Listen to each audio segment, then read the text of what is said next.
Our next guest is Dr. Shamila Sir. She is a research fellow at the University of Southern Queensland, although she's currently based at the Bureau of Meteorology in Melbourne, where she is joining us from today. She's going to speak to us soon about prospects for extending seasonal climate predictions beyond a year. Please make Dr. Shamila Sir feel very welcome. Thanks, Nicole. Can you see my slides? Okay, thank you. So, good afternoon, everyone. And I would like to thank the organizers for giving the opportunity to present today. So in this talk, I'll discuss some aspects of climate predictability from our ongoing research on developing multi-year climate prediction for, framework for Australia as part of Northern Australia Climate Program. This work is in collaboration with Harry Hendon and Oscar Alves at the Bureau of Meteorology. And I also would like to thank Anja and Magdalena from ECMWF, who have provided their experimental hindcast for our assessment. So to begin with, what's the motivation of this talk is basically the impact of El Nino Southern Oscillations, which we already know that is the dominant climate variability in the tropical Pacific region, and it has a significant impact worldwide and also including the regional climate over Australia. Here you can see the plot that shows the ENSO-induced wet season rainfall over Australia, and you can see that there is a significantly reduced rainfall during the warm phase of ENSO, and therefore ENSO plays a very important role on drought and wet conditions for particularly in the region of Australia. Sometimes ENSO events can also last for 2 or more years, and which can cause more severe and more persistent wet and dry conditions. And therefore, predicting multi-year ENSO events is also very important. Previous studies indicate that the predictive scale of ENSO is well beyond 6 to 9 months lead time, which are usually used by the operational centers. For example, Bureau of Meteorology provides forecast for 6 months lead time. Therefore, skillful long lead prediction of ENSO and its related climate impact beyond a year is very important for effective management of climate disasters in Australia. And there is also a very high demand of knowledge of knowing the likelihood of El Nino or La Nina in the following year. In a very recent study published in Scientific Report, we looked into the main climate drivers of multi-year wet and dry conditions over Northern Australia. And we found that the low frequency ENSO significantly influences the multi-year wet and dry conditions and the wet season rainfall, particularly in the eastern part of Australia.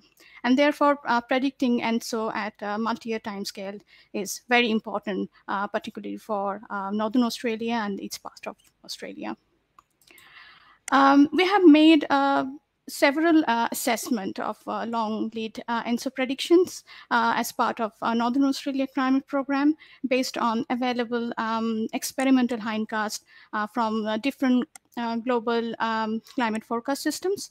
For example, we have looked into the DeepPrecis3 model from UK Met Office, and that indicates varying ENSO scale. And we also we also see that the Bureau managed to make runs, similar runs, using limited ensemble, using their seasonal forecast system, Access S2. And we see that we can have a skillful ENSO prediction at least 1 year in advance from this model, and which is quite promising results.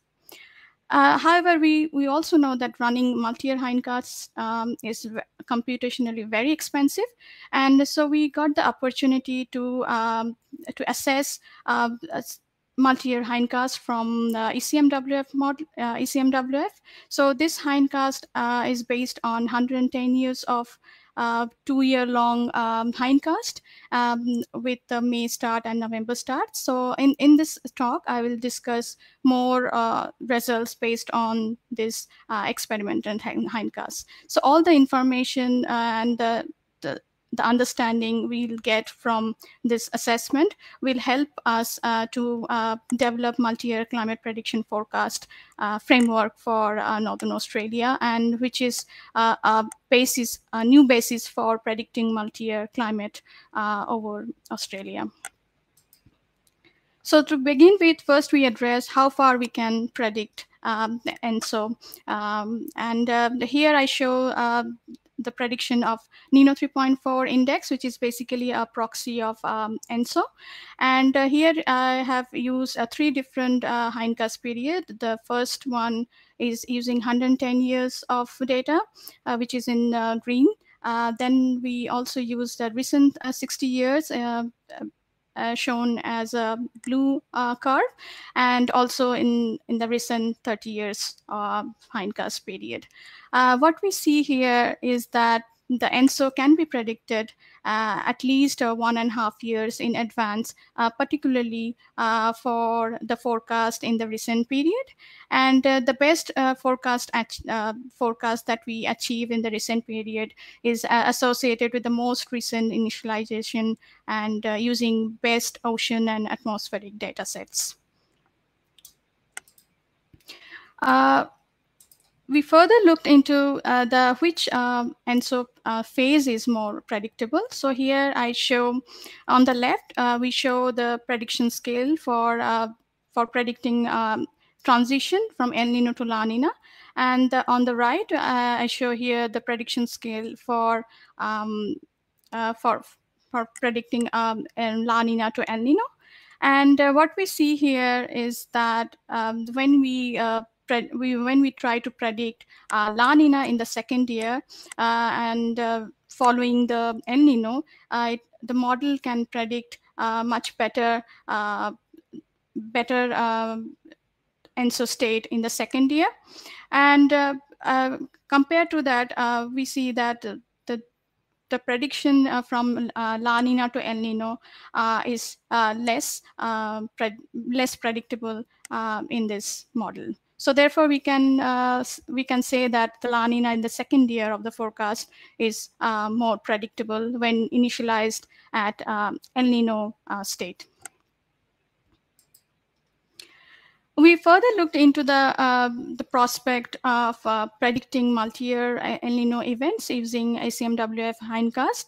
So first figure on the left shows the prediction of SST anomaly for 1-year event, and the right figure is for the multi-year El Nino event. And the black line is for the observation, and the red is the forecast.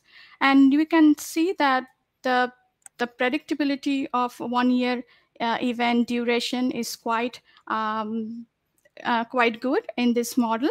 And for the multi-year event, we see that for a 2-year event, the duration of El Nino is well predicted in this model. However, the model actually underestimated the magnitudes. So we think that these are very promising results in terms of predicting a short and long-lasting ENSO El Nino or La Nina events from November initialized forecast.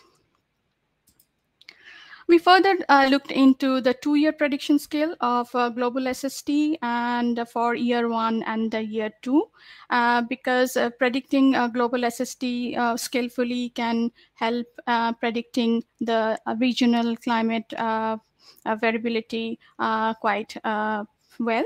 So here you can see in the first figure, which is the prediction for year 1 global SST, we see that the model can skillfully predict year 1 SST anomalies throughout the globe, and especially over the tropical oceans. And for year 2 prediction, we see that the scale actually reduced but still remain quite skillful over the tropical oceans, and provides much promise for predicting predicting multi-year climate variability in the regional Australia. And finally, I show the prediction scale for rainfall, particularly for northern wet season rainfall for year 1, year 2, and the average of 2 year. And you can see from the first figure on the left that the 1 year, the prediction of rainfall for 1 year is quite skillful, and especially in the Eastern Australia and also in the North and East Coast. We also see that the prediction of 2 year average rainfall is also highly skillful. However, we also see that there are some limitations and reduced scale when we particularly look into the year 2 rainfall. However, we think that the skillful prediction of 2 year rainfall will be highly valuable for managing climate related disasters over regional Australia, and particularly for Northern Australia. And so that's a summary. So what we see here is that we can have a skillful long lead ENSO prediction beyond a year, even for 1.5 years in advance. We see that the prediction of El Nino to La Nina is more skillful. We also see that the potential for skillful prediction of multi-year ENSO event duration is also possible, and with some limitations. We also see some prospects for predicting global and tropical Pacific sea surface temperature, as well as Australian rainfall at 2 year lead time, though we still see some limitations in year 2, scale in the year 2. So therefore, we see that there is a potential usefulness of extending operational ENSO forecast to 2 years. And currently, we are doing a lot of research to identify the processes that contribute to the predictability of ENSO and Australian climate at longer lead time. And also we are working on understanding and identifying the prediction uncertainty at a longer lead time that is limiting the prediction at year 2. And yeah, that's all from me, and I'm happy to take any questions. Thank you. Wonderful. Thank you very much, Dr. Suhr, for your presentation. This is an opportunity for the audience now to put their questions up in the live Q&A. We're going to hear from, in a moment, another one of your colleagues. In fact, it's the USQ session of the program. All of the next speakers are all from the University of Southern Queensland. We're just waiting for that first question to come in. Surely I cannot believe that there is not a question out there burning that the audience wants answered. Just type it up in the live Q&A as soon as you can. Now, I have had a tap on the shoulder, and I've been told that some people are having some issues with their technical stream. There is another way to try and improve this, and that's by, if you go to the main screen, at the bottom left hand of your screen, there should be a link that lets you know about audio visual issues. Please click on that, and it should be able to support you in solving those issues. Now, Dr. Suhr, when you do get the opportunity, which hasn't been often, I'm assuming during COVID, but to get out and talk to people about your research, what is the element that they are most interested in? I think most interested about the long lead predictability of ENSO. Before, it was only possible to have a prediction up to 3 seasons ahead. But now with our research, we show that it is predictable at least 1.5 years in advance. And I think it is very important for fundamentally for making a multi-year prediction framework possible for Australian region. And yeah, that's the main thing. And also we can predict a multi-year El Nino and multi-year La Nina event, but with some limitations, and we are currently working on those uncertainty. And so this is quite promising results, we think, for Australian region, where we get so many severe multi-year droughts and flooding situations. Okay, a question's come in from Chelsea. She'd like to know, do we know anything about possible changes to rainfall variability during the ENSO events? Yes, definitely. We are working on assessing the scale of rainfall variability in year 1 and year 2 of multi-year ENSO events. Okay, great. And Bob Shepherd would like to know, Sharmila, will you look at the ENSO and the Indian Ocean dipole in combination as a 2-year plus forecast? Yeah, we only looked at the ENSO because we are particularly interested in the wet season, and most of the during the monsoon time, the role of IOD actually reduces, and it doesn't have much influence over the Northern Australia. So our main focus was on predicting the climate variability over Northern Australia. But yeah, we can look into the IOD later on. Okay, fantastic. Well, that's all the questions for the moment. If you haven't quite been quick enough to get up your question for Dr. Suhr, after our next speaker, we will have Professor Stone and Dr. Suhr, and our next guest will also be back to answer questions. So keep your fingers on the keyboard and keep those burning questions close at hand, because you will have another opportunity to ask them. Before you go, though, Dr. Suhr, Matthew Wheeler would like to know, how important is climate change for the second year forecast versus ENSO? We haven't looked at the role of climate change, but definitely we see that the trend in the model actually makes a lot of influence on the scale. So when we remove the trend from the hindcast, definitely the scale will reduce. So of course the trend has some important role in having better scale in the second year. Okay. And Paul Webb would like to know, have predictive capabilities been evaluated at local government areas where land managers can apply operationally? So I guess that's about how specifically and how much you can nut down. Yeah, well, actually, we have this is still in a very development stage. So we are assessing different climate forecast system for Australia, and it's still not.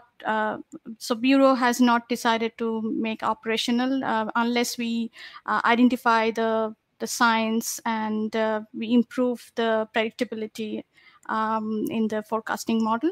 So yeah. These are, I think, it's future plans when we can have a prediction at local region. Yeah. And then I guess while we're looking at future plans, Bev B would like to know, how will predicted climate change affect the predictability that you're talking about in this ENSO model? So what I already said, that we haven't looked at the climate change as such, but definitely the trend. We also see that the trend in the hindcast plays important role in the prediction scale. But I think it's little different than the projections, future projections. But we haven't looked at this stage. But yeah, it's very important, I think. Yeah. Fantastic. Wonderful. Thank you, Dr. Suhr, for sharing your insights and your work with us. Don't go too far away. We'll have you back in a moment for the extended panel session. But thank you very much for joining us. Thanks, Nicole.